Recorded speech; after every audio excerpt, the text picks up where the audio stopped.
Somebody left their phone up here. I hope not. This old case he got.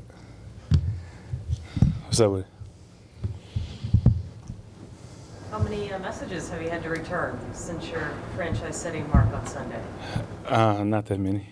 People, got a few texts from my family, friends, people across the league. It's a cool thing, but we got on a flight with no Wi-Fi, so, it's kind of hard to return text messages. Was there anybody you heard from around the league that surprised you? Not really surprised. It's always cool to get a text from Michael Strahan. So, Bobby, halfway through the season, just where do you see this defense now, and what do you want to see it accomplish to get better? I felt like we've been in a lot of situations that tested us, a lot of situations that we prevailed. There have been a lot of situations that we didn't do so great. I would say the biggest thing that I would want us to do is to be consistent and really understand what greatness looks like. And, like last game, when you have a lead the way we have a lead, being able to sustain that lead and make that league grow, we definitely got to create more turnovers. And I feel like we will. It's eight more games. I like the spot that we're at. There's been situations or games where we've been 4-4. We've been, a lot worse records. And so sitting at 6-2 with a chance to improve and really take off defensively, I like our chances.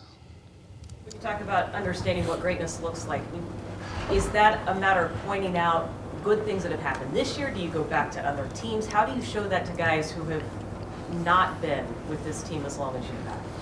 I think a lot of it is conversation and understanding. Greatness is a mentality. Is something that you have to be conscious about every single day. You don't like to talk about the past too much, but then when you talk about, or guys ask about what made our team back in the day with myself, Cam, Sherm, all those guys, special, I think we all wanted to be the greatest at our position. And with that type of mindset, when you go out on the practice field, you have a level of accountability that you need to have, because you understand what the guy's trying to get to and what the guy's trying to do, and he wants to be great. And so you can't relax at any given point in time during the season. So I think it's just conversation, and a lot of it is just showing them what it looks like. What's different in your eyes about the way Shaquille is playing this year? It's just confidence, man. You see the confidence. It's kind of like, the swagger. Every time he bats the ball down, you see the swagger after every single play. It's amazing to watch. You can just see every game he's growing. Every game he's, stepping up to the challenge. He wants to, take the top guys, and it's special, man. He keeps keep it up. It's going to be really something really fun to watch. Earlier you said that it was cool to get a communication from Mike Strahan. Why Mike Strahan? Does he mean something to you? I look up to him, man. I like, just being the way that he dominated the league and the way that he transitioned from the league to dominating the outside world. I think that's impressive. I think it's dope. It's something that we don't get to see all the time. And so I think he, represents, what people want to look like when they're done playing football. With Shaquille last year, did you ever sense maybe some pressing on his part, or putting a lot, the fact that he was taking over for a certain position, taking over for a certain guy, just putting pressure on himself in that sense? I don't know if it was certain pressure that he applied to himself. I think that there was a lot of, I think you got a lot of that, just across, our team, because, you had guys that are stepping in for Cam, stepping in for Sherm, stepping in for Mike, Cliff, and sometimes the mistake that you can have in doing that is feeling like you have to be them instead of, making that position special, and whatever special looks like to you. So for him, I just think it's a part of the growth and part of the journey. Sherm didn't just come into the league and he was Sherm. It took, some years, and it took some learning and figuring out, what he wanted to look like and what he wanted to be like as far as that position. And so I think it's the same thing with Shaq. He just, really took the time to study and figure out what style of play does he want to have and how do I master my version of special.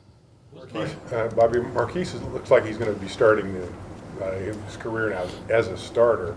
What do you remember about your first games as a starter, and what was most scary or apprehensive about it? My stuff was like a lot of funny things I remember. Like I think there was one play that I think like my first ever play I tried to get. I saw a route and I missed the route, but I hit Sherm on accident, so he let me hear about that for about 4 weeks. And then, stepping into the huddle and trying to call the huddle, and everybody looking at me like, who is this rookie trying to call the huddle? And then eventually just start talking about my neck or just made a joke about something, my breath stinks, something. And so I remember more like the funny moments with those guys, because I think, now that I look at it, I think what they were trying to do was kind of make me relax and not be so, taking the game like it's just a game, and it's just the game that we've been playing for a long time. And so, once we started joking out there on the field, it's kind of just like backyard football, and remember the plays that you watched on the film and try to take it down. So, I just remember Coach Normie say, run fast. If you make a mistake, make it at 100 miles an hour. What has Marquise shown you his first 2 starts? He's a playmaker. He's he's really, really, grasps the concept of the defense, but he's just flying downhill, making plays. Even the play on the goal line where he's making a tackle, but to have the mindset to try to get the ball out right before the guy gets on the goal line, it just shows that he has so much to learn, but where he's at is really impressive. And so I think as he, gets his starts and as he, recognizes the game is just a game he's been playing, all his life, I think he's going to make a lot of big plays for us. Does he make his mistakes at 100 miles an hour? I feel like yeah, maybe like 99 or something. Does he embraces that like I'm just going full speed? Yeah, I think it's important, like guys like myself and KJ, to remind what lessons that we learned when we first started playing. And it's I think a lot of growth and a lot of really mastering the game is being okay with making mistakes, but not making the same mistakes twice. And I think if you learn from your mistakes, then your game, you have to elevate and you have to grow. So, a lot of the time the guy has to care, and he definitely cares. Where is that though, as a safety, when there's nothing behind you to understand your role, it still matters instead of just making the play and not freelancing on something like that? It's pretty important, but at the end of the day, it's the same. The way our defense is, we got a lot of 3D 400, we got a lot of cover 2, but at the end of the day, you're going to have a curl player, you're going to have somebody in the flat, you're going to have somebody deep. And so you have to understand, when and where can you take your chances.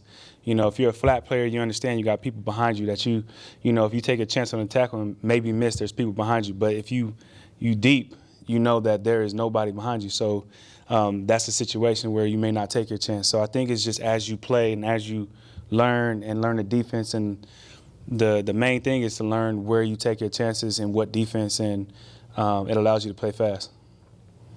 You guys have had some kind of weird games against the Bucks over the years. That weird 14-5. One here, you guys are down big. What do you remember about those couple of games against them?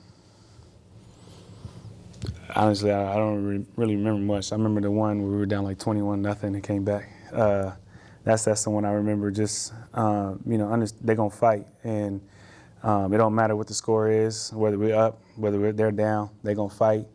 I love watching their defense on film, and so it's gonna be a fun matchup for us. The offense is good too, so I expect them to be in a fight. We played Bruce Arians before, so we know what type of style he likes to have. It's a very, very patient, very disciplined game where they run pretty much the same play in different formations, but that play is basically designed to see who is going to be impatient and try to make a play and get out of their gap, and that's when they gash you. So this is a week where you definitely have to be disciplined and ready for them to air it out.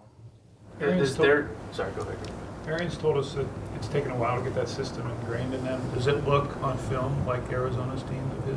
I think there's still, there's still a little bit of kind of technique stuff and a little bit of scheme stuff that they still haven't implemented as far as like they had when they were in Arizona, they had a couple plays where they pulled somebody backside but still threw the ball. So there's still little things like that. But as far as crunch, they run a crunch play about 75 billion times over and over and over again. And it's really one of those plays that just test your will. See how fast the linebackers can come downhill. See how well the 3 technique takes on a double team. And so it's going to be, one of those games. But he still airs it out. It's still, you have, Mike Evans that you could throw it to, similar to like Larry Fitzgerald to throw it to. You have a really decent tight end.